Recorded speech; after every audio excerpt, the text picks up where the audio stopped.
Next chapter, reconstitution of partnership form in that admission of a partner. You know the meaning of admission. The person who newly admitted in a business, that partner considered as a new partner in the firm. In that modes of reconstitution of partnership firm. 4 types of modes in reconstitution of partnership firm. Already constitute ಆಗಿರಂತಹ ಫಾರ್ಮ್ನ ರೀಕನ್ಸ್ಟಿಟ್ಯೂಟ್ ಯಾವ್ಯಾವ ಥರ ರೀಕನ್ಸ್ಟಿಟ್ಯೂಟ್ ಮಾಡ್ತೀವಿ ಅಂತ ಇಲ್ಲಿ ನೋಡ್ಬೋದು. First one, admission of a new partner. Already 2 partners ಇರ್ತಾರೆ, ಇನ್ನೊಬ್ಬ ಪಾರ್ಟ್ನರ್ನ ಅಡ್ಮಿಟ್ ಮಾಡಿಕೊಂಡ್ರೆ ಆವಾಗ new constitution of partnership form ಆಗುತ್ತೆ. Next, change in the profit sharing ratio among existing partner. Obviously new partner ಬಂದಿದ್ದಾನೆ ಅಂದರೆ ಅವನಿಗೂ ಪ್ರಾಫಿಟ್ ಕೊಡಬೇಕಲ್ವಾ, ಆವಾಗ change in the profit sharing ratio among the existing partner. Third one, retirement of existing partner. In partnership formally 50 year retirement, 60 years ke retirement, 30 years ke retirement are rather than voluntary retirements also there. ಆವಾಗ reconstitution of partnership form ಆಗುತ್ತೆ. Next, death of the partner. 4 partners ಇರ್ತಾರೆ, 1 partner death ಆದಾಗ ಅದು ಕೂಡ reconstruction of partnership form ಆಗುತ್ತೆ. In this chapter only want to know admission of a new partner. What do you mean by admission of a new partner? When the firm require additional or managerial help from both for the expansion of its business, a new partner is admitted to supplement his existing resources. ಕಂಪನಿಗೆ ಏನಾದರೂ additional capital ಬೇಕು ಅನ್ಬೇಕಾದ್ರೆ new ಪಾರ್ಟ್ನರ್ನ admit ಮಾಡ್ಕೊತಾರೆ. Then managerial help of expansion, ಬಿಸ್ನೆಸ್ನ expansion ಮಾಡಬೇಕಾದ್ರೂ ಕೂಡ new ಪಾರ್ಟ್ನರ್ನ ಅಡ್ಮಿಟ್ ಮಾಡ್ಕೊತಾರೆ. ಈಗ ನ್ಯೂ ಪಾರ್ಟ್ನರ್ನ ಅಡ್ಮಿಟ್ ಮಾಡ್ಕೊಂಡಾಗ ನಮಗೆ ಯಾವ್ಯಾವ ಥರ ರೈಟ್ಸ್ ಇರುತ್ತೆ ನ್ಯೂ ಪಾರ್ಟ್ನರ್ಗೆ ಅಂತ ನೋಡೋಣ. Rights of admission of a partner. New ಪಾರ್ಟ್ನರ್ಗೆ ಯಾವ್ಯಾವ ಥರ ರೈಟ್ಸ್ ಇದೆ ಅಂತ ನೋಡೋಣ. First one, right to share the assets of the partnership firm. Partnership ಫಾರ್ಮಲ್ಲಿರೋಂಥ ಅಸೆಟ್ನ ಯೂಸ್ ಮಾಡೋಕ್ಕೆ, ಶೇರ್ ಮಾಡೋಕ್ಕೆ ನ್ಯೂ ಪಾರ್ಟ್ನರ್ಗೆ ರೈಟ್ ಇದೆ. Next, second one, right to share of the profit of the firm. ಇನ್ನು ಫ್ಯೂಚರಲ್ಲಿ firm earning profit, it can also share of right ಇದೆ share ಮಾಡೋಕ್ಕೆ ಫ್ಯೂಚರ್ ಪ್ರಾಫಿಟ್ನ new ಪಾರ್ಟ್ನರ್ಗೆ. Next, other important point which require attention at the time of admission a new ಪಾರ್ಟ್ನರ್ನ admission ಮಾಡ್ಕೊತೀವಿ ಅನ್ನೋ ಟೈಮಲ್ಲಿ ಯಾವ್ಯಾವ ಥರದ ರಿಕ್ವೈರ್ಮೆಂಟ್ ಬೇಕು ಅಂತ ನೋಡೋಣ. First one, new profit sharing ratio, NPSR.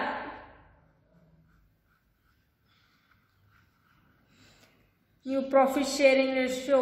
ಇವಾಗ ಪರ್ಸನ್ನು ಅಡ್ಮಿಟ್ ಆಗ್ತಿದ್ದಾಗ ಎಕ್ಸಿಸ್ಟಿಂಗ್ ಪಾರ್ಟ್ನರ್ಸ್ನ ನಾವು ಹೋಲ್ಡ್ ರೇಷಿಯೋ ಅಂತ ಕನ್ಸಿಡರ್ ಮಾಡ್ತೀವಿ. ನ್ಯೂ ಪಾರ್ಟ್ನರು ಅಡ್ಮಿಟ್ ಆಗ್ತಾ ಇದ್ದಾನೆ, ಅವನ್ನ ನಾವು NPSR, new profit sharing ratio ಅಂತ ಕನ್ಸಿಡರ್ ಮಾಡ್ತೀವಿ. Sacrifice ratio in that word only tell sacrifice. Old partner new ಪಾರ್ಟ್ನರ್ಗೋಸ್ಕರ ತಮ್ಮ ರೇಷಿಯೋದಲ್ಲಿ ಶೇರ್ ಮಾಡ್ತಾರಲ್ಲ, ಅದನ್ನು ನಾವು ಸ್ಯಾಕ್ರಿಫೈಸ್ ರೇಷಿಯೋ ಅಂತ ಕನ್ಸಿಡರ್ ಮಾಡ್ತೀವಿ. Third one, valuation and adjustment of goodwill. Goodwill is known as good value of the firm. Valuation and adjustments of goodwill. Obviously new partner ಬರ್ತಾ ಇದ್ದಾನೆ, they can bring a sum of goodwill. Then fourth one, revaluation of assets and reassessment of liability. Obvious ಆಗಿ ಇವಾಗ revaluation of assets and liabilities ಮಾಡ್ತೀವಿ. ಯಾಕೆಂದ್ರೆ ಇಯರ್ಗೂ asset value ಆಗಲಿ liabilities value ಆಗಲಿ decrease ಆದ್ರೂ ಆಗಿರ್ಬೋದು, ಇನ್ಕ್ರೀಸ್ ಆದ್ರೂ ಆಗ್ಬೋದು. ಅದಕ್ಕೋಸ್ಕರ ನಾವು ರಿವ್ಯಾಲ್ಯೂಯೇಷನ್ ಆಫ್ ಅಸೆಟ್ಸ್ ಮತ್ತೆ ರಿಅಸೆಸ್ಮೆಂಟ್ ಆಫ್ ಲಯಬಿಲಿಟಿನ ನೋಡ್ತೀವಿ. ಫೋರ್ತ್ ಪಾಯಿಂಟ್ ಆಯ್ತು. Next fifth one, distribution of accumulated profits. Accumulated profits ಅಂದ್ರೆ ರಿಸರ್ವ್ಸ್ ಮಾಡಿರ್ತೀವಿ ನಾವು. ಆ ಅಕ್ಯುಮುಲೇಟೆಡ್ ಪ್ರಾಫಿಟ್ ನ ನಾವು ಕೂಡ distribution among the partner. Next sixth one, adjustments of partners capital. Partners capital bring ಮಾಡಿರ್ತಾರೆ, ಅದ್ರ ಮೇಲೆ ನಾವು ಅಡ್ಜಸ್ಟ್ಮೆಂಟ್ ನ ಕನ್ಸಿಡರ್ ಮಾಡಿಬಿಟ್ಟು ಕ್ಯಾಪಿಟಲ್ ಎಷ್ಟಿದೆ ಅಂತ ನೋಡಬೇಕು. New profit sharing ratio. First point ನಾವು important point for requiring attention of admission of a new partner. When new partner is admitted, he requires his share in profit from old partner. Two partners ಇರ್ತಾರೆ, third partner ಬಿಸ್ನೆಸ್ಗೆ admit ಆಗಿದ್ದಾನೆ, it means admission ಆಗಿದ್ದಾನೆ ಅಂದರೆ ಆ ಪಾರ್ಟ್ನರ್ಗೆ obviously ನಾವು ಶೇರ್ನ ಕೊಡಬೇಕು, old partners. In another words, on the admission of a new partner, the old partner sacrifice a share of their profit in a favor of the new partner. ಏನು profit ಬರ್ತಿದೆ ಬಿಸ್ನೆಸ್ನ in favour of old partners new ಪಾರ್ಟ್ನರ್ಗೆ distribution ಮಾಡ್ತಾರಲ್ಲ, ಅದನ್ನು ಕೂಡ ನಾವು NPSR, new profit sharing ratio ಅಂತ consider ಮಾಡ್ತೀವಿ. ಈಗ ನಮಗೆ NPSR ಅಂದ್ರೆ ಏನು ಗೊತ್ತಾಯ್ತು, NPS ನ ಯಾಕೆ ಕ್ಯಾಲ್ಕುಲೇಟ್ ಮಾಡ್ತೀವಿ ಅಂತಾನು ಗೊತ್ತಾಯ್ತು. ಫಸ್ಟ್ ಇಲಿಸ್ಟ್ರೇಷನ್ ನೋಡೋಣ. Anil and Vishal are the partners sharing profits in the ratio of 3:2. We consider as 3:2 as a whole ratio.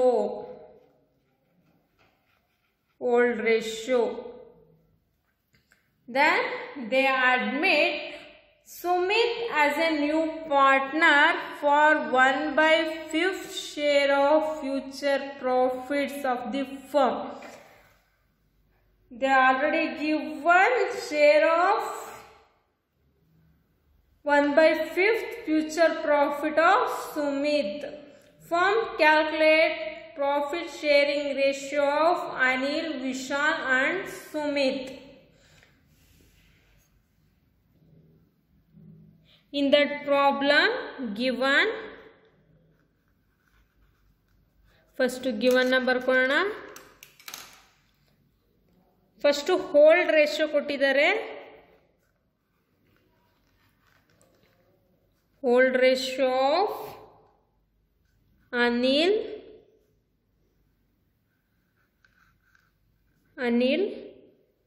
3/5,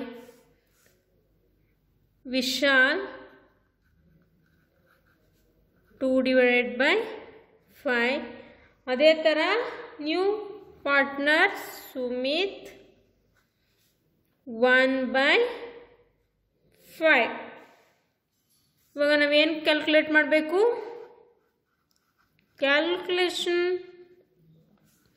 of new profit sharing ratio.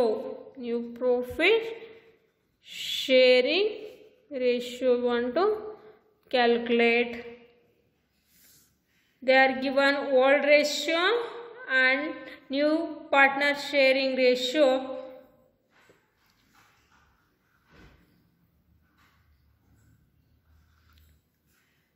Reserve ratio ಎಷ್ಟು ಬರುತ್ತೆ ಅಂದರೆ 1 minus 1/5 is equal to 4/5 of Sumit's share of profit. NPSR ನ calculate ಮಾಡೋಣ. NPSR is equal to hold ratio minus remaining share. ನಾವು remaining ಶೇರ್ನ calculate ಮಾಡ್ಕೊಂಡಿದ್ದೀವಿ. Remaining share was 4/5. Hold ratio first new share of Anil. New share of Anil is equal to old share of Anil was 3/5.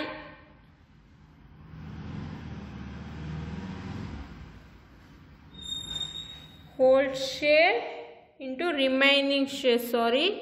Whole share into remaining shares. Remaining share was 4/5. 5 5s are 25. 3 4s are 12. Next same as a share of Vishal is equal to hold ratio is 2/5. Remaining share is 4/5. 5 5s are 25. 2 4s are 8. 25 by the 25. NPSR as usual. Sumit new share of Sumit 1/5 of old. Remaining was 4/5.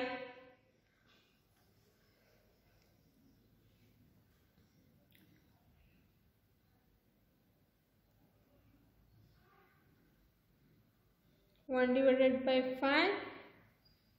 New was 5/5. 5. You want to consider both. 5 1s are 5. 5 5s are 25. NPSR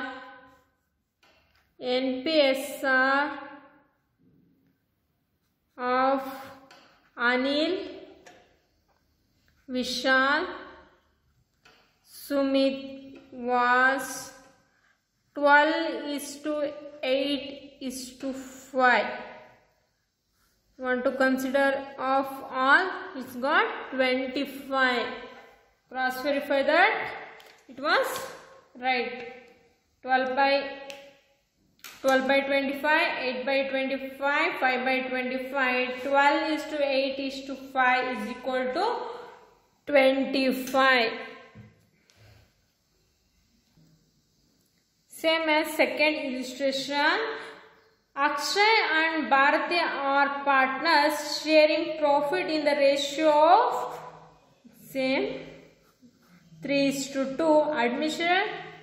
Admit Dinesh has a new partner for 1/5 share of future profit from which get equally from Akshay and Bharati. Calculate new profit sharing ratio. They are given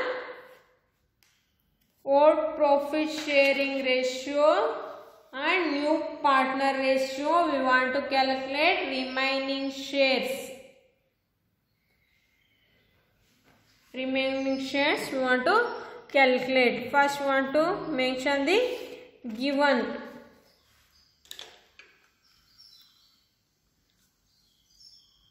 The second problem, they given hold ratio of Akshay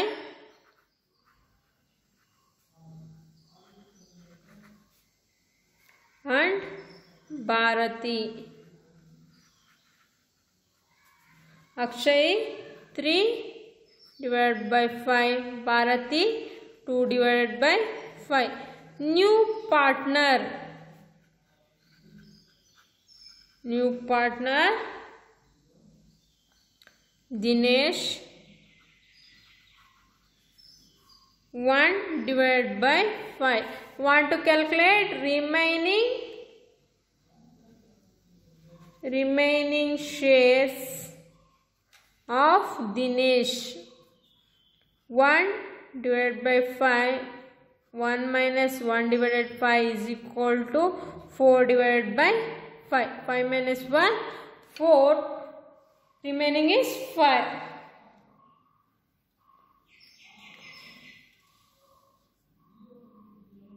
You want to calculate NPSR.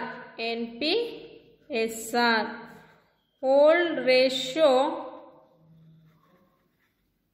into remaining share of new partner.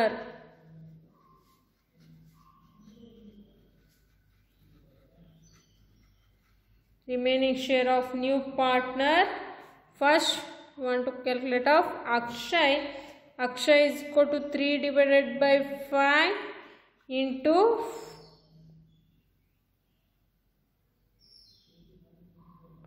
1 divided by 5. 3 ones are 3. 25. Bharati 2 divided by 5 into 4. 4 3s are 12. Then 4 divided by 5, 8, 25. Next one,